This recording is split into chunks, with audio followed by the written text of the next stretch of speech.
ਸਤਨਾਮ ਸ੍ਰੀ ਵਾਹਿਗੁਰੂ ਸਾਹਿਬ ਜੀ। ਇਹ ਚਤੁਰ ਬਾਹੇ ਸਟਾ ਕਰੀ, ਨਾਰ ਸਿੰਘ ਜਹ ਕੇ ਭੇਸ। ਪ੍ਰਹਿਲਾਦ ਉਬਾਰਿਓ ਦੁਖ ਹਰਿਓ, ਹਰ ਨਾਕਸ ਹਰਿਓ ਨਰੇਸ। ਵਾਹਿਗੁਰੂ ਜੀ ਕਾ ਖਾਲਸਾ, ਵਾਹਿਗੁਰੂ ਜੀ ਕੀ ਫਤਿਹ।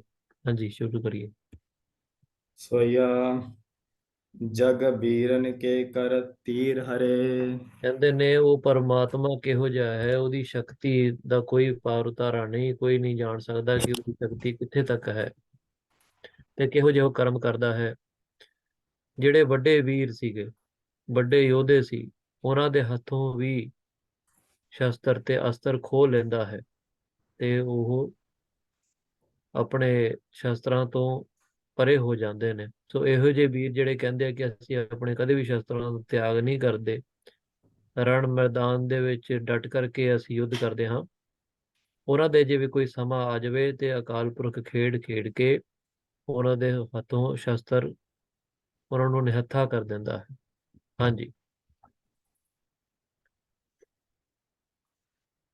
अर धीरन के उर धीर छुड़ाए। ਤੇ ਬੜੇ ਬੜੇ ਧੀਰਜਵਾਨ ਲੋਕ ਜਿਹੜੇ ਕਹਿੰਦੇ ਆ ਕਿ ਅਸੀਂ ਤਾਂ ਬਹੁਤ ਧੀਰਜਵਾਨ ਹਾਂ, ਸਾਡਾ ਕੋਈ ਧੀਰਜ ਕੋਈ ਤੋੜ ਨਹੀਂ ਸਕਦਾ, ਕੋਈ ਵੀ ਪਰਿਸਥਿਤੀ ਆ ਜਾਵੇ ਅਸੀਂ ਡੋਲਾਂਗੇ ਨਹੀਂ। ਇਸ ਚੀਜ਼ ਦੀ ਹਉਮੈ ਰੱਖਣ ਵਾਲੇ, ਉਹਨਾਂ ਦੀ ਜਦ ਪਰਖ ਪਰਮੇਸ਼ਰ ਲੈਂਦਾ ਹੈ ਤੇ ਉਹਨਾਂ ਦਾ ਧੀਰਜ ਵੀ ਚੂਰ ਚੂਰ ਕਰਕੇ ਰੱਖ ਦਿੰਦਾ ਹੈ। ਹਾਂਜੀ। खल कारत को मह मंडल में जन गोविंद बीरन बीर कहाए। ਹਲ ਕਾਤਰ ਕਹਿੰਦੇ ਕਿ ਜਿਹੜਾ ਮੂੜ ਹੈ ਬੰਦਾ ਤੇ ਕਾਤਰ ਜਿਹੜਾ ਡਰਪੋਕ ਹੈ, ਇੱਕ ਮੂੜ ਬੰਦਾ ਤੇ ਡਰਪੋਕ ਬੰਦੇ ਨੂੰ ਵੀ ਬਦਲ ਕਰਕੇ ਜੇ ਪਰਮੇਸ਼ਰ ਦੀ ਕਿਰਪਾ ਹੋ ਜਾਵੇ, ਉਹਨੂੰ ਕੋਵਿਦ ਵਿਦਵਾਨ ਬਣਾ ਦਿੰਦਾ ਹੈ, ਖਲ ਨੂੰ ਵਿਦਵਾਨ ਬਣਾ ਦਿੰਦਾ ਹੈ ਤੇ ਕਾਤਰ ਜਿਹੜਾ ਡਰਪੋਕ ਸੀ ਉਹਨੂੰ ਮਹਾਸੂਰਮਾ ਬਣਾ ਦਿੰਦਾ ਹੈ। ਜੀ। गृह दो डग नाहे चले पग सो। तिनको गिर कोटन कोड लंघाए। ਜਿਨ੍ਹਾਂ ਦੇ ਘਰ ਦੇ ਵਿੱਚ ਅਨੇਕ ਨੌਕਰ ਚਾਕਰ ਹੋਣ ਤੇ ਆਪਣਾ ਹੁਕਮ ਚਲਾਉਂਦੇ ਹੋਣ ਘਰ ਦੇ ਵਿੱਚ, ਤੇ ਇੱਕ ਕਦਮ ਚੱਲ ਕਰਕੇ ਆਪਣੇ ਘਰ ਦੇ ਵਿੱਚ ਆਪਣਾ ਕੋਈ ਕੰਮ ਨਹੀਂ ਕਰਦੇ, ਇੱਕ ਪਾਣੀ ਦਾ ਗਲਾਸ ਉਠਾ ਕਰਕੇ ਆਪ ਨਹੀਂ ਸੇਵਨ ਕਰਦੇ, ਉਹ ਵੀ ਨੌਕਰ ਨੂੰ ਉਹ ਆਪਣਾ ਕੰਮ ਕਰਾਉਂਦੇ ਨੇ। ਉਹਨਾਂ ਦੇ ਉੱਤੇ ਵੀ ਇਹੋ ਜਿਹਾ ਸਮਾਂ ਆ ਜਾਂਦਾ ਹੈ ਕਿ ਪਰਮੇਸ਼ਰ ਉਹਨਾਂ ਨੂੰ ਆਪਣੇ ਘਰੋਂ ਕੱਢ ਕਰਕੇ ਪਹਾੜਾਂ ਦੀ ਚੋਟੀਆਂ ਤੱਕ ਚਲਾ ਲੈਂਦਾ ਹੈ। ਹੁਕਮ ਅਨੁਸਾਰ ਉਹਨਾਂ ਨੂੰ ਪਹਾੜ ਦੀ ਚੋਟੀ ਵੀ ਚੜ੍ਹਨੀ ਪੈ ਜਾਂਦੀ ਹੈ। ਹਾਂਜੀ। भव माहे अगाध गति तिनकी। सब हार परे गत कोय ना पाए। ਉਸ ਅਕਾਲ ਪੁਰਖ ਪਰਮੇਸ਼ਰ ਦੇ ਹੁਕਮ ਦੀ ਸ਼ਕਤੀ ਇਹੋ ਜਿਹੀ ਹੈ, ਉਹ ਅਗਾਧ ਹੈ, ਕੋਈ ਉਹਦਾ ਪਾਰ ਉਤਾਰਾ ਨਹੀਂ, ਕੋਈ ਨਹੀਂ ਦੱਸ ਸਕਦਾ ਕਿ ਇਸ ਤੱਕ ਹੀ ਉਹਦੀ ਹੁਕਮ ਜਿਹੜਾ ਹੈ ਸੀਮਤ ਹੈ, ਉਹਦੀ ਗਤੀ ਕੋਈ ਨਹੀਂ ਜਾਣ ਸਕਦਾ। ਇਸ ਕਰਕੇ ਸਭ ਹਾਰ ਪਰੇ ਉਸ ਪਰਮੇਸ਼ਰ ਦੀ ਸ਼ਕਤੀ ਦੇ ਅੱਗੇ ਸਾਰੇ ਹੱਥ ਜੋੜ ਕਰਕੇ ਬਸ ਮਹਾਰਾਜ ਦੇ ਅਰਦਾਸ ਹੀ ਕਰ ਸਕਦੇ ਨੇ। ਸਭ ਹਾਰ ਜਾਂਦੇ ਨੇ, ਕੋਈ ਵੀ ਉਹਦੀ ਗਤ ਨੂੰ ਨਹੀਂ ਪਾ ਸਕਦਾ, ਕੋਈ ਪਾਰ ਨਹੀਂ ਪਾ ਸਕਦਾ। ਹਾਂਜੀ। स्वया सुत खंड महीपत के जेहने। ਸੁਤ हर राजहिर कानन माहे फिराए। ਸੁਤ ਪੰਡ ਮਹੀ ਪਤ ਕੇ ਜਿਹੇ ਨੇ। ਕਹਿੰਦੇ ਜਿਹੜੇ ਪੰਡੂ ਰਾਜਾ ਸੀ, ਉਹ ਰਾਜ ਮਹਿਲ ਦੇ ਵਿੱਚ ਬੈਠ ਕਰਕੇ ਰਾਜ ਭੋਗ ਕਰਦੇ ਸੀ, ਪਰ ਜਦ ਉਹਨਾਂ ਦੇ ਉੱਤੇ ਸਮਾਂ ਵੀ ਆਇਆ ਤੇ ਉਹਨਾਂ ਨੂੰ ਵੀ ਜੰਗਲਾਂ ਦੇ ਵਿੱਚ ਨਿਵਾਸ ਕਰਨਾ ਪਿਆ ਹੈ। ਹਾਂਜੀ। खिन माहे सो छत्र छिनाए लए। दुर्योधन के तन भूम रुलाए। ਤੇ ਉਹਨਾਂ ਨੂੰ ਯੁੱਧ ਮੈਦਾਨ ਦੇ ਵਿੱਚ ਹਾਰ ਦਾ ਸਾਹਮਣਾ ਕਰਨਾ ਪਿਆ ਹੈ ਮਹਾਭਾਰਤ ਦੇ ਵਿੱਚ। ਤੇ ਦੁਰਯੋਧਨ ਬਹੁਤ ਅਭਿਮਾਨੀ ਸੀ, ਆਪਣੀ ਸ਼ਕਤੀਆਂ ਦਾ ਬਹੁਤ ਅਭਿਮਾਨ ਕਰਦਾ ਸੀ, ਉਹਦੀ ਦੇਹ ਨੂੰ ਵੀ ਮਿੱਟੀ ਦੇ ਵਿੱਚ ਪਰਮੇਸ਼ਰ ਨੇ ਰਲਾ ਦਿੱਤਾ ਹੈ। ਜੀ। नल से महपाल के राज हरे। हरिचंद बनारस जाए बिकाए। ਨਲ ਜਿਹੜਾ ਰਾਜਾ ਸੀ ਇਹ ਵੀ ਬਹੁਤ ਅਭਿਮਾਨੀ ਸੀ ਤੇ ਆਪਣੇ ਰਾਜ ਭੋਗ ਸਾਰੇ ਰਚਦਾ ਸੀ। ਉਸ ਦਾ ਵੀ ਰਾਜ ਪਰਮੇਸ਼ਰ ਨੇ ਛਿੰਨ ਦੇ ਵਿੱਚ ਹੀ ਹਰ ਲਿਆ। ਤੇ ਹਰੀਚੰਦ ਬਹੁਤ ਹੀ ਸਤਵਾਦੀ ਸੀ, ਸਤਵਾਦੀ ਵੀ ਸੀਗਾ, ਪਰ ਫਿਰ ਵੀ ਜਦ ਪਰਮੇਸ਼ਰ ਨੇ ਖੇਡ ਖੇਡੀ ਹੈ ਤੇ ਉਹਨੂੰ ਵੀ ਆਪਣਾ ਤਨ ਜਾ ਕਰਕੇ ਬਨਾਰਸ ਦੇ ਵਿੱਚ ਵੇਚਣਾ ਪਿਆ ਤੇ ਉਹਨੂੰ ਵੀ ਸ਼ੂਦਰ ਵਾਲਾ ਕੰਮ ਕਰਨਾ ਪਿਆ ਹੈ। ਹਾਂਜੀ। भव माहे अगाध गति तिनकी, सब हार परे गत कोय ना पाए। ਉਸ ਪਰਮੇਸ਼ਰ ਦੀ ਸ਼ਕਤੀ ਦੇ ਅੱਗੇ ਸਾਰੇ ਹੀ ਹਾਰ ਸਵੀਕਾਰ ਕਰਦੇ ਨੇ, ਕੋਈ ਵੀ ਉਹਦੀ ਗਤੀ ਨਹੀਂ ਪਾ ਸਕਦਾ ਜੀ। सोया सुर के पत को गाहे कै जहने, मह मंडल मोगढ़ लंक लिखाए ਸੁਰ दिखाए। ਕੇ ਪਤ ਕੋ ਗਹਿ ਕੈ ਜਿਹਨੇ, ਕਹਿੰਦੇ ਜਿਹੜੇ ਇੰਦਰ, ਇੰਦਰ ਜਿਹੜਾ ਸਵਰਗਾਂ ਦੇ ਵਿੱਚ ਰਾਜ ਕਰਦਾ ਹੈ, ਸਾਰੇ ਦੇਵਤਿਆਂ ਦਾ ਰਾਜਾ ਹੈ, ਉਹਨੂੰ ਵੀ ਜਦ ਪਰਮੇਸ਼ਰ ਨੇ ਆਪਣੇ ਹੁਕਮ ਦੇ ਨਾਲ ਬੰਨਿਆ ਤਾਂ ਉਹਦੇ ਉੱਤੇ ਰਾਵਣ ਦਾ ਰਾਜ ਹੋਇਆ। ਰਾਵਣ ਨੇ ਇੰਦਰ ਨੂੰ ਬੰਨ ਕਰਕੇ ਆਪਣੇ ਰਾਜ ਦੇ ਵਿੱਚ, ਭਾਵ ਲੰਕਾ ਦੇ ਵਿੱਚ ਲਿਆਇਆ। ਮਹਿ ਮੰਡਲ ਕੋ ਗੜ ਲੰਕ ਦਿਖਾਏ, ਉਸ ਇੰਦਰ ਨੂੰ ਜਿਹੜਾ ਦੇਵਤਿਆਂ ਦਾ ਰਾਜਾ ਸੀ, ਆਪਣਾ ਰਾਜ ਤਿਆਗ ਕਰਨਾ ਪਿਆ। ਰਾਜ ਉਸ ਤੋਂ ਪਰਮੇਸ਼ਰ ਨੇ ਛੀਨ ਲਿਆ ਤੇ ਉਹਨੂੰ ਵੀ ਲੰਕਾ ਦੇ ਰਾਜਾ ਦੇ ਨਾਲ ਲੰਕਾ ਦੇ ਵਿੱਚ ਨਿਵਾਸ ਕਰਨਾ ਪਿਆ। ਹਾਂਜੀ। गढ़ कंचन सागर की परखा, तेह रावण के 10 मूंड कटाए। ਫਿਰ ਦੇਖੋ ਰਾਵਣ ਦੇ ਉੱਤੇ ਕਿਹੋ ਜਿਹਾ ਸਮਾਂ ਆਇਆ ਹੈ, ਜਿਹਦੀ ਲੰਕਾ ਸਮੁੰਦਰ ਦੇ ਨਾਲ ਘੇਰੀ ਹੋਈ ਸੀ, ਚਾਰੋਂ ਦਿਸ਼ਾਵਾਂ ਦੇ ਨਾਲ ਸਮੁੰਦਰ ਸੀ, ਡੂੰਘਾ ਸਮੁੰਦਰ ਸੀ, ਤੇ ਉਸ ਦੇ ਰਾਜ ਦੇ ਵਿੱਚ ਕੋਈ ਏਦਾਂ ਪ੍ਰਵੇਸ਼ ਨਹੀਂ ਕਰ ਸਕਦਾ। ਪਰ ਜਦ ਉਹਦੇ ਉੱਤੇ ਸਮਾਂ ਆਇਆ ਤੇ ਉਹਦੇ ਵੀ 10 ਸਿਰ ਜਿਹੜੇ ਆ ਕੱਟੇ ਗਏ ਹਨ। ਹਾਂਜੀ। अब औरन बात कहाँ कहिए, हर तातेह के पद संगल पाए। ਕਵੀ ਜੀ ਮਹਾਰਾਜ ਕਹਿ ਰਹੇ ਨੇ ਕਿ ਉਸ ਪਰਮੇਸ਼ਰ ਦੀ ਗਤੀ ਦਾ ਕਿੱਥੇ ਤੱਕ ਬਿਆਨ ਕਰੀਏ। ਦੇਖੀਏ, ਕ੍ਰਿਸ਼ਨ ਮਹਾਰਾਜ ਦੇ ਜਿਹੜੇ ਪਿਤਾ ਜੀ ਸੀ, ਉਹਨਾਂ ਦੇ ਵੀ ਪੈਰਾਂ ਦੇ ਵਿੱਚ ਬੇੜੀਆਂ ਬੰਨ੍ਹੀਆਂ ਗਈਆਂ ਨੇ, ਉਹਨਾਂ ਨੂੰ ਵੀ ਜੇਲ੍ਹ ਦੇ ਵਿੱਚ ਰੱਖਿਆ ਗਿਆ ਹੈ, ਉਹਨਾਂ ਨੂੰ ਵੀ ਦੁੱਖ ਪ੍ਰਾਪਤ ਕਰਨੇ ਪਏ ਨੇ। ਹਾਂਜੀ। भव माहे अगाध गति तिन की, सब हार परे गत कोय ना पाए। ਇਸ ਕਰਕੇ ਕਿਸੇ ਦੇ ਉੱਤੇ ਕਿਹੋ ਜਿਹਾ ਸਮਾਂ ਕਦੇ ਵੀ ਆ ਸਕਦਾ ਹੈ, ਸੋ ਇਸ ਕਰਕੇ ਸਿਰਫ ਪਰਮੇਸ਼ਰ ਦੇ ਅੱਗੇ ਅਰਦਾਸ ਕਰੀਏ ਕਿ ਹੇ ਅਕਾਲ ਪੁਰਖ, ਆਪ ਜੀ ਦੀ ਗਤੀ ਨਹੀਂ ਪਾ ਸਕਦੇ, ਆਪ ਜੀ ਆਪਣੇ ਚਰਨਾਂ ਦੇ ਵਿੱਚ ਨਿਵਾਸ ਬਖਸ਼ੋ ਜੀ। ਜੀ। सोया कृत पूरब आहे शुभाशुभ जो, फल देवन को जग भीतर आए। ਕਵੀ ਜੀ ਕਹਿ ਰਹੇ ਨੇ ਕਿ ਜੋ ਹਉਮੈ ਦੇ ਵਿੱਚ ਕੀਤੇ ਹੋਏ ਕਰਮ ਨੇ, ਉਹ ਕਰਮਾਂ ਨੇ ਆਪਣਾ ਫਲ ਅਵਿਸ਼ ਦੇਣਾ ਹੈ। ਕ੍ਰਿਤ ਪੂਰਬ ਕਹਿੰਦੇ ਜਿੰਨੇ ਵੀ ਪੂਰਬਲੇ ਜਨਮ ਸੀ, ਉਹਨਾਂ ਦੇ ਵਿੱਚ ਵੀ ਹਉਮੈ ਕਰਕੇ ਜੋ ਅਸੀਂ ਕਰਮ ਕਮਾਏ ਆ, ਉਹਦਾ ਸਾਨੂੰ ਫਲ ਅਵਸ਼ਯ ਮਿਲੂਗਾ। ਤੇ ਕਰਮ ਦੋ ਪ੍ਰਕਾਰ ਦੇ ਨੇ, ਇੱਕ ਤਾਂ ਕਰਮ ਜਿਹੜਾ ਹੁੰਦਾ ਹੈ ਦੁੱਖ ਦੇਣ ਵਾਲਾ, ਇੱਕ ਸੁੱਖ ਦੇਣ ਵਾਲਾ। ਤੇ ਜਦ ਵੀ ਅਸੀਂ ਕੋਈ ਕਰਮ ਕਰਦੇ ਹਾਂ, ਉਹ ਆਪਾਂ ਬੀਜ ਬੋ ਲੈਂਦੇ ਹਾਂ ਧਰਤੀ ਦੇ ਵਿੱਚ, ਤੇ ਫਿਰ ਰੁੱਤ ਅਨੁਸਾਰ ਉਸ ਫਲ ਨੇ, ਉਸ ਬੀਜ ਨੇ ਅੰਕੁਰ ਹੋਣਾ ਹੈ, ਤੇ ਉਹਨੂੰ ਪੱਤੇ ਨਿਕਲਣਗੇ, ਫੁੱਲ ਨਿਕਲਣਗੇ, ਤੇ ਉਹਨੇ ਫਲ ਜ਼ਰੂਰ ਦੇਣਾ ਹੈ। ਤੇ ਉਹ ਫਲ ਜਿਹਨੇ ਬੀਜ ਬੋਇਆ ਹੁੰਦਾ ਉਹਨੂੰ ਖਾਣਾ ਅਵਸ਼ਯ ਪੈਂਦਾ ਹੈ, ਚਾਹੇ ਇਸ ਜਨਮ ਦੇ ਵਿੱਚ, ਚਾਹੇ ਆਉਣ ਵਾਲੇ ਜਨਮ ਦੇ ਵਿੱਚ। ਹਾਂਜੀ। बल ते फल देह सबै जन को, जग नाहि सके तेह कोय मिटाए।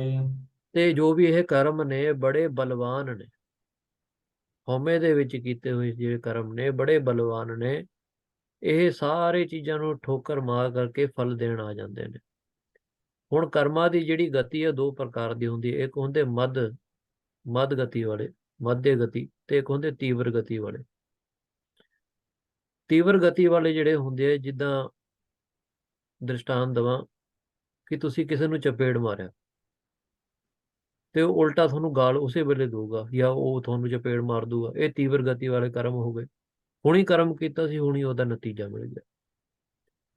ਪਰ ਜਿਹੜੇ ਮੰਦ ਹੁੰਦੇ ਆ ਕਿ ਪਿੱਠ ਪਿੱਛੇ ਕਿਸੇ ਦੀ ਬੁਰਾਈ ਕਰਤੀ, ਹੋ ਸਕਦਾ ਹੈ ਕਿ ਕਈ ਚਿਰ ਦੇ ਬਾਅਦ ਤੁਹਾਨੂੰ ਉਹਦਾ ਫਲ ਮਿਲੇ, ਹੋ ਸਕਦਾ ਇਸ ਜਨਮ ਦੇ ਵਿੱਚ ਮਿਲੇ, ਹੋ ਸਕਦਾ 10 ਜਨਮਾਂ ਦੇ ਬਾਅਦ ਮਿਲੇ।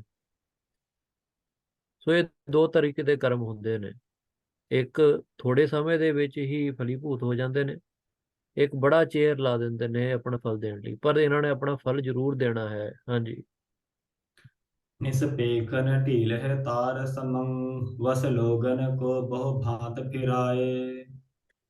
ਤੇ ਕਹਿੰਦੇ ਨੇ ਕਿ ਇਹ ਕਰਮ ਕਿਹੋ ਜਿਹੇ ਨੇ, ਅਕਾਲ ਪੁਰਖ ਨੇ ਕਰਮਾਂ ਦੀ ਇੱਕ ਡੋਰ ਬਣਾਈ ਹੋਈ ਹੈ ਜੀਵ ਨੂੰ, ਤੇ ਜਿਵੇਂ ਇੱਕ ਪੁਤਲੇ ਨੂੰ ਤਾਰਾਂ ਦੇ ਨਾਲ ਨਚਾਇਆ ਜਾਂਦਾ ਹੈ, ਤੇ ਰਾਤ ਨੂੰ ਬੈਠ ਕਰਕੇ ਸਾਰੇ ਉਹ ਤਮਾਸ਼ਾ ਦੇਖਦੇ ਹਨ ਪੁਤਲਿਆਂ ਦਾ, ਇਵੇਂ ਹੀ ਜਿਹੜੇ ਭਗਤ ਜਨ ਹਨ, ਸੰਸਾਰ ਦੇ ਜੀਵ ਨੂੰ ਜਿਹੜੇ ਕਰਮਾਂ ਦੀ ਡੋਰ ਬੰਨੀ ਹੋਈ ਹੈ ਪਰਮੇਸ਼ਰ ਨੇ, ਉਸ ਨੂੰ ਦੇਖ ਕਰਕੇ ਆਨੰਦਿਤ ਹੁੰਦੇ ਨੇ, ਉਹ ਤਮਾਸ਼ਾ ਦੇਖਦੇ ਨੇ।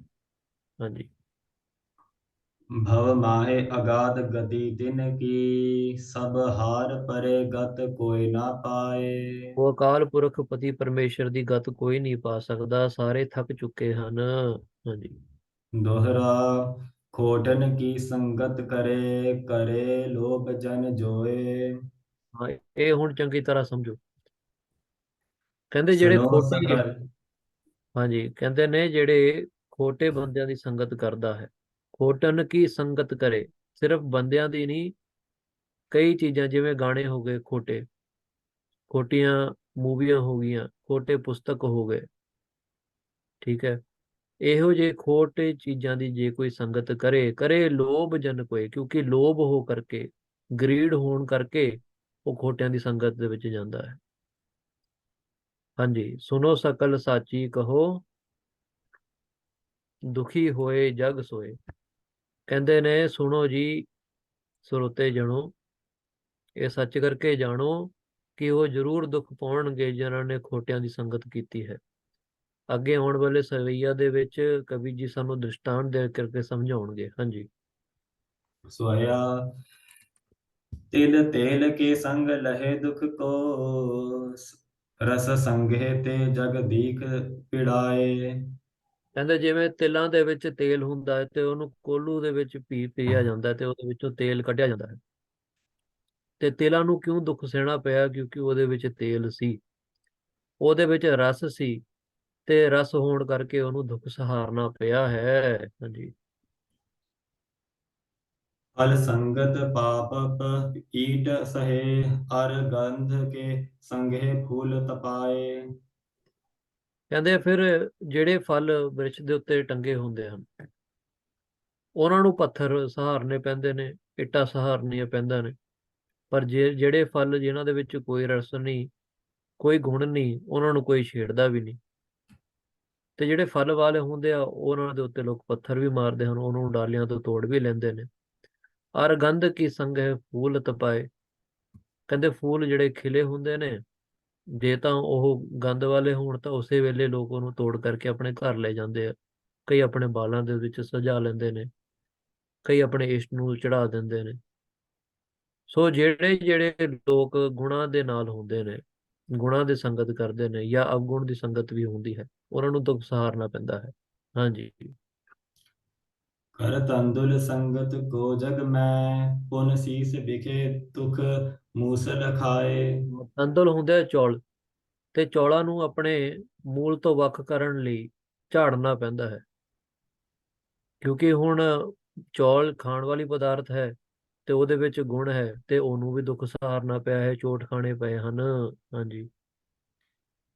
तिल ईक समंकर खोटन संगत, या जग में दुख कौन ना पाए। ਕਹਿੰਦੇ ਜਿਵੇਂ ਤਿਲ ਦੇ ਵਿੱਚ ਰਸ ਸੀ ਤੇ ਉਹਨੂੰ ਕੋਲੂ ਦਾ ਦੁੱਖ ਸਹਾਰਨਾ ਪਿਆ, ਉਹਨੂੰ ਪਿਸਿਆ ਜਾਣਾ ਪਿਆ, ਇਵੇਂ ਜੋ ਬੰਦਾ ਖੋਟੇ ਦੀ ਸੰਗਤ ਕਰੂ ਉਹਨੂੰ ਦੁੱਖ ਸਹਾਰਨਾ ਜ਼ਰੂਰ ਪਵੇਗਾ। ਜਾਂ ਜਗ ਮੈਂ ਦੁੱਖ ਕੌਣ ਨਾ ਪਾਏ, ਖੋਟੇ ਬੰਦਿਆਂ ਦੀ ਸੰਗਤ ਕਰਕੇ, ਖੋਟੇ ਵਸਤੂਆਂ ਦੀ ਸੰਗਤ ਕਰਕੇ ਕਵੀ ਜੀ ਸਾਨੂੰ ਪੁੱਛਦੇ ਨੇ ਤੁਸੀਂ ਦੱਸੋ ਕੌਣ ਹੈ ਜਿਹਨੂੰ ਦੁੱਖ ਨਹੀਂ ਸਹਾਰਨਾ ਪਿਆ? ਭਾਵ ਸਾਰਿਆਂ ਨੂੰ ਸਹਾਰਨਾ ਪਿਆ ਹੈ। ਹਾਂਜੀ। नाद के लोभ तजे मृग पान, सो बीन सुने अह आप बंधाए।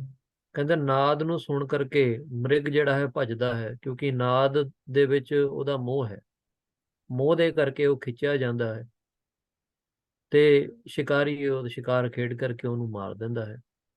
ਸੋ ਬੀਨ ਸੁਨੇ ਇਹ ਆਪ ਬੰਧਾਏ, ਤੇ ਸੱਪ ਜਿਹੜਾ ਹੈ ਬੀਨ ਨੂੰ ਸੁਣ ਕਰਕੇ ਬਾਹਰ ਆ ਜਾਂਦਾ ਹੈ ਤੇ ਸਪੇਰੇ ਕੋਲੋਂ ਫੜਿਆ ਜਾਂਦਾ ਹੈ। ਹਾਂਜੀ। मीन सो त्याग अगाध जलम, पुर लोभ लगे गल लोह फिराए। ਹਾਂ, ਤੇ ਮਛੁਆਰਾ ਜਿਹੜਾ ਹੈ, ਜਿਹੜਾ ਜਾਲ ਸਿੱਟਦਾ ਹੈ ਤੇ ਕਈ ਵਾਰੀ ਜਾਲ ਦੇ ਵਿੱਚ ਛੋਟੀ ਮੱਛਲੀਆਂ ਵੀ ਬੰਨ ਦਿੰਦਾ ਹੈ ਜਾਂ ਕੋਈ ਕੀੜਾ ਪਤੰਗ ਵੀ ਬੰਨ ਲੈਂਦਾ ਹੈ, ਜਿਹਦੇ ਕਰਕੇ ਮੱਛਲੀਆਂ ਜਿਹੜੀਆਂ ਹਨ ਉਸ ਨੂੰ ਖਾਣ ਦੇ ਲਾਲਚ ਦੇ ਵਿੱਚ ਜਾਲ ਦੇ ਵਿੱਚ ਫਸ ਜਾਣ। ਕਵੀ ਜੀ ਦੇ ਰਹੇ ਨੇ ਦ੍ਰਿਸ਼ਟਾਂਤ ਕਿ ਉਹ ਮੱਛਲੀ ਦੇਖੋ ਲੋਭ ਦੇ ਕਾਰਨ ਅਗਾਧ ਜਿਹੜੀ ਸਮੁੰਦਰ ਹੈ ਉਹਨੂੰ ਛੱਡ ਕਰਕੇ ਤੇ ਜਾਲ ਦੇ ਵਿੱਚ ਜਿਹੜਾ ਫਸਿਆ ਹੋਇਆ ਕੀਟ ਪਤੰਗ ਹੈ ਉਹਨੂੰ ਖਾਣ ਦੇ ਲਈ ਆ ਜਾਂਦੀ ਹੈ, ਤੇ ਲੋਭ ਦੇ ਕਾਰਨ ਫਸ ਕਰਕੇ ਆਪਣੇ ਪ੍ਰਾਣ ਗਵਾ ਲੈਂਦੀ ਹੈ। ਹਾਂਜੀ। ਕਾਗਦ ਕੀ ਪੁਤਰੀ ਕਰਨੀ ਵਸ ਮਤ ਗਇੰਦ ਸੋ ਅੰਕਸ ਖਾਏ। ਤੇ ਹਾਥੀ ਨੂੰ ਫੜਨ ਦੇ ਲਈ ਕਹਿੰਦੇ ਆ ਕਿ ਕਿਉਂਕਿ ਹਾਥੀ ਦੇ ਵਿੱਚ ਕਾਮ ਬਹੁਤ ਹੁੰਦਾ ਹੈ, ਤੇ ਹਥਨੀ ਦਾ ਇੱਕ ਆਕਾਰ ਬਣਾ ਕਰਕੇ ਜੰਗਲ ਦੇ ਵਿੱਚ ਰੱਖਦੇ ਹੁੰਦੇ ਨੇ ਕਾਗਜ਼ ਦਾ, ਤੇ ਉਸ ਨੂੰ ਦੇਖ ਕਰਕੇ ਹਾਥੀ ਭੱਜਿਆ ਆਉਂਦਾ ਹੈ ਤੇ ਖੱਡੇ ਦੇ ਵਿੱਚ ਡਿੱਗ ਕਰਕੇ ਉੱਥੇ ਹੀ ਜਿਹੜਾ ਹੈ ਫਸ ਜਾਂਦਾ ਹੈ, ਤੇ ਉਹ ਬੰਨਿਆ ਜਾਂਦਾ ਹੈ, ਉਹਦੇ ਦੰਦ ਵੀ ਕੱਟੇ ਜਾਂਦੇ ਨੇ। ਸੋ ਇਸ ਕਰਕੇ ਦੇਖੋ, ਕਾਮ ਦੇ ਕਰਕੇ ਕਾਗਜ਼ ਇੰਨਾ ਵੱਡਾ ਹਾਥੀ ਜਿਹੜਾ ਹੈ ਕਾਗਜ਼ ਦੇ ਹਥਨੀ ਨੂੰ ਦੇਖ ਕਰਕੇ ਫਸ ਜਾਂਦਾ ਹੈ। ਸੋ ਕਾਮ ਕਿਹੋ ਜੀ ਚੀਜ਼ ਹੈ। ਹਾਂਜੀ। या भव मंडल माहे सुनो पुर लोभ करे दुख कौन ना पाए। ਸੋ ਲੋਭ ਕਰਕੇ ਕਿਹੜਾ ਮਨੁੱਖ ਜਿਹੜਾ ਹੈ ਦੁੱਖ ਨਹੀਂ ਹੁੰਦਾ, ਦੁਖੀ ਨਹੀਂ ਹੁੰਦਾ, ਉਹਨੂੰ ਦੁੱਖ ਸਹਾਰਨੇ ਪੈਂਦੇ ਨੇ, ਅਵਸ਼ਯ ਸਹਾਰਨੇ ਪੈਂਦੇ ਹਨ ਜੀ। सोया घीजन मास गहे मुख मैं पुन झंडन ते निज मंड कटाए। ਢੁੰਡਨ ਕੇ ਨਿਜ ਮੁੰਡ ਕਟਾਏ, ਕਹਿੰਦੇ ਜਿਹੜਾ ਗੀਜ ਹੈ ਉਹਨੇ ਸ਼ਿਕਾਰ ਖੇਡਿਆ ਤੇ ਉਹ ਜਿਹੜਾ ਸ਼ਿਕਾਰ ਹੈ ਆਪਣੇ ਮੂੰਹ ਦੇ ਵਿੱਚ ਲੈ ਕਰਕੇ ਉੱਡਣ ਲੱਗ ਪਿਆ। ਤੇ ਇਸ ਨੂੰ ਸਾਰਾ ਜਿਹੜਾ ਦ੍ਰਿਸ਼ਟਾਂਤ ਹੈ, ਜਿਹੜਾ ਹੋ ਰਿਹਾ ਹੈ, ਜਿਹੜੀ ਕਥਾ ਚੱਲ ਰਹੀ ਹੈ ਗੀਜ ਦੀ, ਉਹਨੂੰ ਦੱਤਾਤਰੇय ਜੀ ਮਹਾਰਾਜ ਸ਼ਿਵ ਜੀ, ਬ੍ਰਹਮਾ ਜੀ, ਵਿਸ਼ਨੂੰ ਜੀ ਦੇ ਇਕੱਠੇ ਜਿਹੜੇ ਸਰੂਪ ਦੇ ਅਵਤਾਰ ਹੋਏ ਨੇ ਦੱਤਾਤਰੇय ਜੀ, ਜਿਨ੍ਹਾਂ ਦੇ ਨਾਮ ਦੇ ਅੱਗੇ ਨਾਥ ਸੰਪਰਦਾ ਚੱਲਦੀ ਹੈ। ਸੋ ਇਹ ਉਹ ਗੀਜਣ ਨੂੰ ਦੇਖ ਰਹੇ ਨੇ, ਗੀਜ ਨੂੰ ਦੇਖ ਰਹੇ ਨੇ ਕਿ ਉਹਨੇ ਮਾਸ ਦਾ ਜਿਹੜਾ ਟੁਕੜਾ ਹੈ ਲੈ ਕਰਕੇ ਆਪਣੇ ਮੂੰਹ ਦੇ ਵਿੱਚ ਦਬਾਇਆ ਹੋਇਆ ਹੈ, ਤੇ ਮੂੰਹ 'ਚ ਦਬਾ ਕਰਕੇ ਉੱਡ ਰਿਹਾ ਹੈ। ਤੇ ਜਦ ਉਹਦੇ ਹੋਰ ਜਿਹੜੇ ਸਾਥੀ ਸੀ ਗੀਜ ਦੇ ਦੇਖਿਆ ਕਿ ਇਹਦੇ ਮੂੰਹ ਦੇ ਵਿੱਚ ਮਾਸ ਹੈ, ਸਾਰੇ ਸਾਥੀ ਉਹਦੇ ਪਿੱਛੇ ਲੱਗ ਜਾਂਦੇ ਨੇ, ਉਸ ਗੀਜ ਦੇ ਪਿੱਛੇ ਲੱਗ ਜਾਂਦੇ ਨੇ, ਤੇ ਉਸ ਗੀਜ ਨੂੰ ਮਾਰਨ ਦੀ ਕੋਸ਼ਿਸ਼ ਕਰਦੇ ਆ ਕਿ ਕਿਸੇ ਪ੍ਰਕਾਰ ਇਹਨੂੰ ਮਾਰ ਕਰਕੇ ਇਹਦੇ ਮੂੰਹ ਦੇ ਵਿੱਚੋਂ ਮਾਸ ਆਪਾਂ ਛੀਨ ਲਈਏ। ਤੇ ਜਿਹੜੀ ਇੱਕ ਕੱਲੀ ਗੀਜ ਹੈ ਜਿਹੜੀ ਆਪ ਆਪਣੇ ਮੂੰਹ ਦੇ ਵਿੱਚ ਮਾਸ ਲੈ ਕੇ ਉੱਡਦੀ ਹੈ ਤੇ ਦੇਖਦੀ ਹੈ ਕਿ ਮੇਰੇ ਪਿੱਛੇ ਮੈਨੂੰ ਮਾਰਨ ਲਈ ਹੋਰ ਆ ਰਹੇ ਨੇ, ਤੇ ਆਪਣੇ ਬਚਾਵ ਦੇ ਲਈ ਆਪਣੇ ਮੂੰਹ ਦੇ ਵਿੱਚੋਂ ਮਾਸ ਦਾ ਤਿਆਗ ਕਰ ਦਿੰਦੀ ਹੈ, ਸਿੱਟ ਦਿੰਦੀ ਹੈ, ਤੇ ਸਾਰੇ ਗੀਜ ਜਿਹੜੇ ਮਾਸ ਦੇ ਟੁਕੜੇ ਦੇ ਪਿੱਛੇ ਭੱਜ ਜਾਂਦੇ ਨੇ, ਤੇ ਉਹ ਗੀਜ ਆਪਣੇ ਪ੍ਰਾਣਾਂ ਦੀ ਰੱਖਿਆ ਕਰਕੇ ਉਧਰੋਂ ਸੁਖ ਪ੍ਰਾਪਤ ਕਰਦੀ ਹੈ। ਤੇ ਜਦ ਇਹ ਦੱਤਾਤਰੇय ਜੀ ਦੇਖ ਰਹੇ ਸੀ, ਕਹਿੰਦੇ ਦੇਖੋ, ਪਹਿਲਾਂ ਜਦ ਉਹਦੇ ਮੂੰਹ ਦੇ ਵਿੱਚ ਮਾਸ ਸੀ, ਉਹਨੂੰ ਉਹਦੇ ਲੋਭ ਸੀ ਮਾਸ ਖਾਣ ਦਾ, ਪਰ ਉਸ ਲੋਭ ਦੇ ਕਾਰਨ ਇਹਨੇ ਆਪਣਾ ਵੀ ਪ੍ਰਾਣ ਗਵਾ ਲੈਣੇ ਸੀ। ਪਰ ਜਦ ਇਹਨੇ ਦੇਖਿਆ ਕਿ ਜੇ ਮੈਂ ਇਸ ਲੋਭ ਦਾ ਤਿਆਗ ਕਰਦਾ, ਮਾਸ ਦੇ ਟੁਕੜੇ ਦਾ ਤਿਆਗ ਕਰਦਾ, ਤੇ ਮੇਰੀ ਪ੍ਰਾਣਾਂ ਦੀ ਰੱਖਿਆ ਹੋ ਸਕਦੀ ਹੈ, ਉਸੇ ਵੇਲੇ ਉਹਨੇ ਮਾਸ ਦਾ ਟੁਕੜਾ ਤਿਆਗ ਕੀਤਾ ਤੇ ਆਪਣੇ ਪ੍ਰਾਣਾਂ ਦੀ ਰੱਖਿਆ ਕੀਤੀ। ਦੱਤਾਤਰੇय ਜੀ ਕਹਿੰਦੇ ਨੇ ਕਿ ਦੇਖੋ, ਇਸ ਕਰਕੇ ਤਿਆਗ ਦੇ ਵਿੱਚ ਹੀ ਸੁੱਖ ਹੈ। ਜਿਉਂਦੇ ਜੀ ਹਰ ਇੱਕ ਪਦਾਰਥ ਪਰਮੇਸ਼ਰ ਦੇ ਹੁਕਮ ਦੇ ਅਨੁਸਾਰ ਸਾਨੂੰ ਮਿਲਣੇ ਹਨ। ਜਿਵੇਂ ਮਹਾਰਾਜ ਨੇ ਸਾਡੇ ਪ੍ਰਾਰਬਧ ਦੇ ਵਿੱਚ ਲਿਖਿਆ ਹੋਇਆ ਉਹ ਸਾਨੂੰ ਅਵਸ਼ਯ ਮਿਲਣੇ ਨੇ। ਪਰ ਜੇ ਮੈਂ ਮੋਹ ਦੇ ਵਿੱਚ ਆ ਕਰਕੇ ਕਿਸੇ ਪਦਾਰਥ ਨੂੰ ਫੜ ਲਵਾਂ ਤੇ ਮੇਰਾ ਮੇਰਾ ਕਹੀ ਜਾਵਾਂ, ਤੇ ਉਹਨੇ ਮੈਨੂੰ ਦੁੱਖ ਜ਼ਰੂਰ ਦੇਣੇ ਹਨ।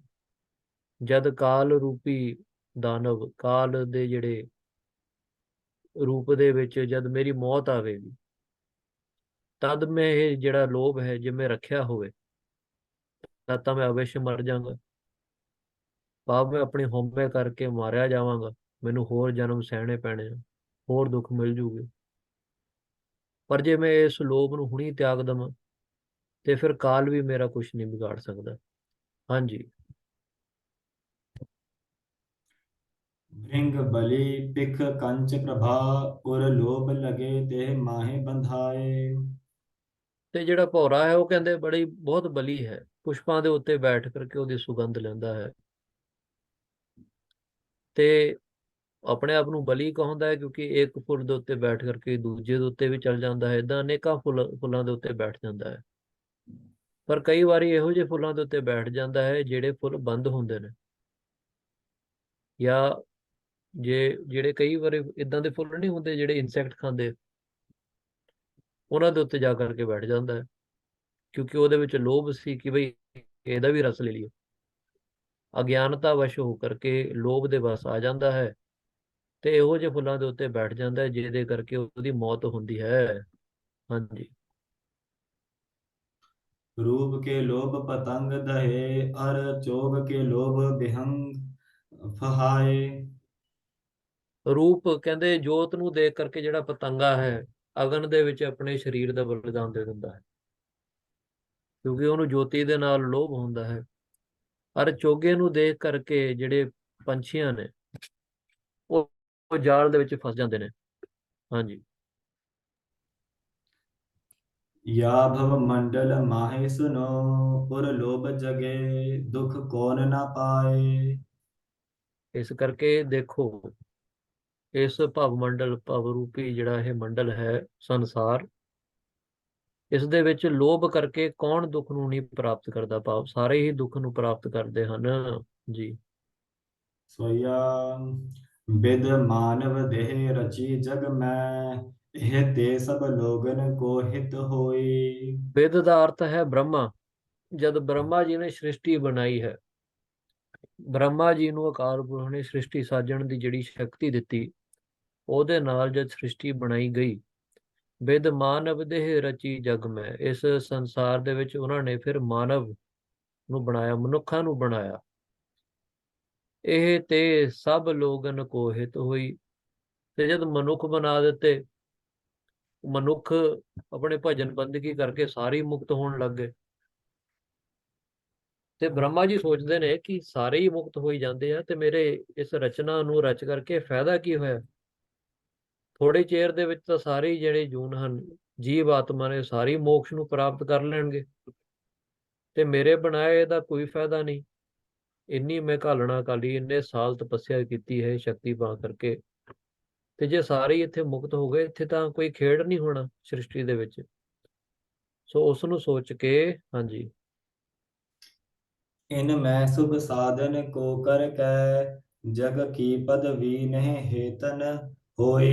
ਏਰਤ ਕੋਈ, ਕਹਿੰਦੇ ਇਹਨਾਂ ਦੇ ਵਿੱਚ ਸ਼ੁਭ ਸਾਧਨ, ਭਾਵ ਵੇਦ ਬਾਣੀ, ਸੇਵਾ, ਸਿਮਰਨ, ਨਾਮ ਜਪਣਾ, ਇਹ ਜਿਹੜੇ ਸ਼ੁਭ ਸਾਧਨ ਸੀ, ਉਹ ਰਚ ਦਿੱਤੇ ਸੀ ਬ੍ਰਹਮਾ ਜੀ ਨੇ, ਤੇ ਉਹ ਸ਼ੁਭ ਸਾਧਨਾ ਦਾ ਉਪਯੋਗ ਕਰਕੇ ਸਾਰੇ ਮੁਕਤ ਹੋ ਰਹੇ ਸੀ।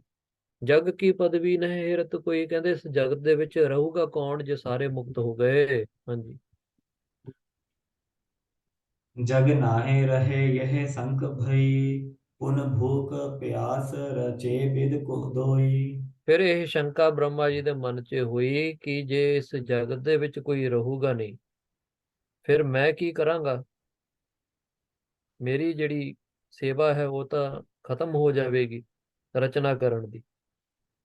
ਸੋ ਉਹਨਾਂ ਨੇ ਕੀ ਕੀਤਾ, ਪੁਨ ਭੂਖ ਪਿਆਸ ਰਚੇ ਬਿਦ ਦੋਈ, ਫਿਰ ਬ੍ਰਹਮਾ ਜੀ ਨੇ ਭੁੱਖ ਤੇ ਪਿਆਸ ਨੂੰ ਬਣਾਇਆ, ਮਨੁੱਖਾਂ ਨੂੰ ਇਹ ਕਾਮਨਾ ਜਗਾਈ ਕਿ ਤੁਸੀਂ ਕੁਝ ਖਾਇਆ ਪੀਆ ਕਰੋ।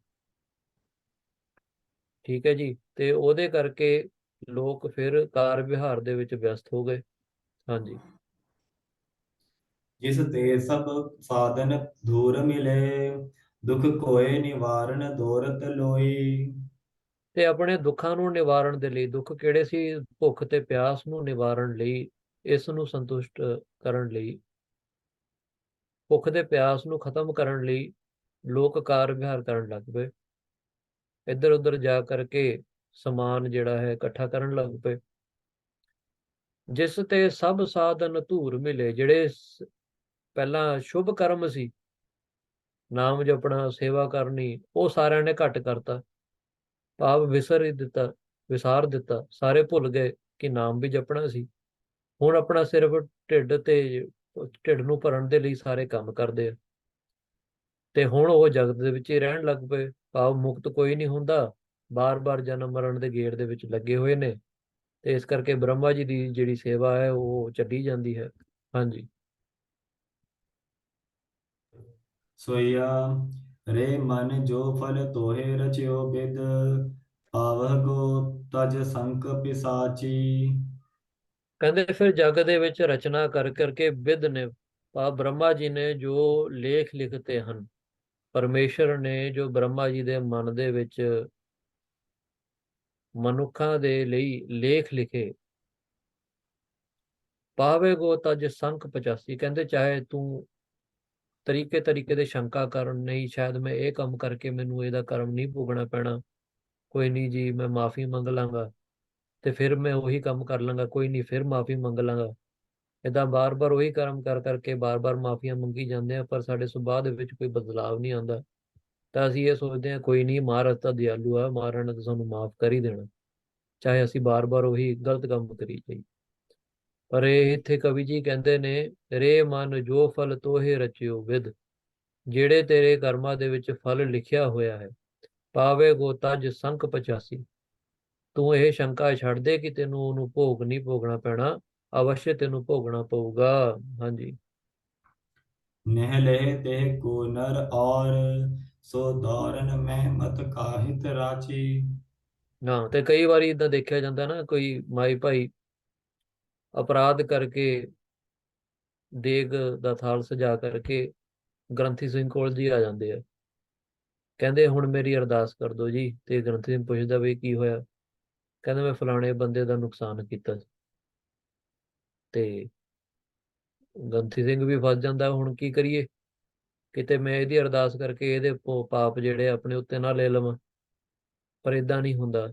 ਇੱਥੇ ਮਹਾਰਾਜ ਜੀ ਕਹਿ ਰਹੇ ਨੇ, ਕਵੀ ਜੀ ਕਹਿ ਰਹੇ ਨੇ, ਜਿਹਨੇ ਜੋ ਕਰਮ ਕੀਤਾ ਹੁੰਦਾ ਉਹਨੂੰ ਹੀ ਉਹਦਾ ਫਲ ਭੋਗਣਾ ਪੈਂਦਾ ਹੈ। ਚਾਹੇ ਆਪਾਂ ਜਿੱਥੇ ਮਰਜ਼ੀ ਜਾ ਕਰਕੇ ਅਰਦਾਸ ਕਰਾ ਲਈਏ, ਭੋਗ ਤਾਂ ਉਹਦਾ ਭੋਗਣਾ ਹੀ ਪੈਣਾ। ਜੋ ਗਲਤ ਕੰਮ ਕੀਤਾ ਹੈ ਉਹਨੂੰ ਭੋਗਣਾ ਪੈਂਦਾ ਹੈ। ਹਾਂਜੀ।